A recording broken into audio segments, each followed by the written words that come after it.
at first is when a bunch of lawyers started to jump on the Vic Mignogna case and then pass around, from what I understand here, my specific Google Drive folder that I had gathered up all the court docs in because I was tired of trying to dig for them everywhere. So I'm like, here, guys, I just made a folder and I'll update it as more court docs come out.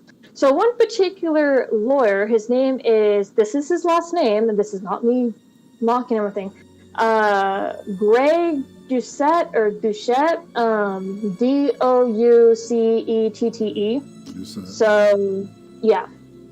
So he has been a loud, how should I say this, kick Vic or protester of the Vic Mignogna stuff. And what he's gone and done is he has purposely taken little clips from these court docs and he has presented them and misrepresent them in a kind of a bad, like there's a tweet, there's a screenshot of a tweet going around right now saying how he was quoted saying, oh, well, Nick isn't going to show Vic's deposition because it's damaging to the case.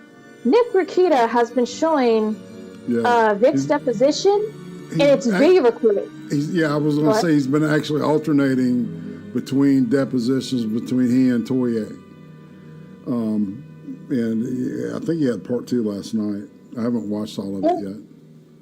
I meant to watch it, but I passed out. I was so tired from my trip. I just got back. There's so much content. It's just ridiculous. It is, and it just the fact that they videotaped it and it's not just this transcript, I think is wonderful because it really shows. Like, if you look at Vic and his attitude, the way he's postured and positioned, it's just like, okay, I'm gonna sit here and answer questions, but you guys don't have anything on me. And I'm not saying Vic is being cocky, but like, I'll give you an example. The part I was watching part 1 a few days ago, and like Lemoine, the lawyer that was deposing him, was trying to find some sort of way to either guilt trip Vic or trap him. Like, I'll give you an example. One of the questions he asked Vic was, do you think it's inappropriate for a 50-year-old grown man to kiss a teenage girl or a minor girl? Do you think would you agree if it's creepy?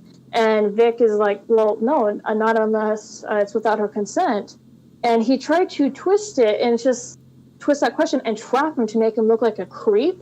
And then I believe it was either in further part 1 or a little bit into part 2, where Lemoine goes, oh, well, you're trying to sue women into the dirt. And he sounds really pissed. So I'm really glad they videotaped it, because not only do you see Vic's, how he's presenting himself, and which is confident, he knows they don't got anything on him. And then you hear Lemoine's voice, which it's constantly getting exasperated, like with the GoFundMe. Lemoine tried to trap Vic with the GoFundMe questions, and Vic kept repeating himself. He stuck to his gun saying, I had nothing to do with the GoFundMe. Yeah, and like one particular question is when Lemoine is quoting a tweet that Vic put out, pretty much Vic saying he's very grateful for the help. A friend suggested the GoFundMe. I approved, blah, blah, blah, blah. And Lemoine tried to trap him, saying, well, you just told me that you didn't approve of the GoFundMe, but Nick told you he was doing it anyway, and you gave it your blessing. And so it's like, I know what Vic was saying in that tweet, but Lemoine was trying to twist it differently. And it's like, this guy is such a bitch. Yeah. Like, excuse the phrasing, but it just like, that's all I get. And I'm going, you know what? And Vic stuck to his guns, going saying, I had nothing to do with it. And just like, you know what? I've only seen snippets of both parts of the depot, and they don't have anything on Vic, and Vic knows it. I mean, pretty much at this point, everyone knows it. You have emails floating around how Monaco Real had a hand in Vic's termination at Rooster Teeth. And so more and more of this stuff is coming out, and it's disgusting. It really, really is. And you have Greg Doucette, and you have some of these other lawyers who's like, well, Vic is in the wrong. He should have just not sued, like Mars Girl. Mars Girl was caught flopping her mouth the other day saying, oh, well, if Vic just apologized one more time and then went and sought help, he could have made a combat in a few years. It's like, that's not how this works. And you started this shit. You were the main linchpin for it. Shut up.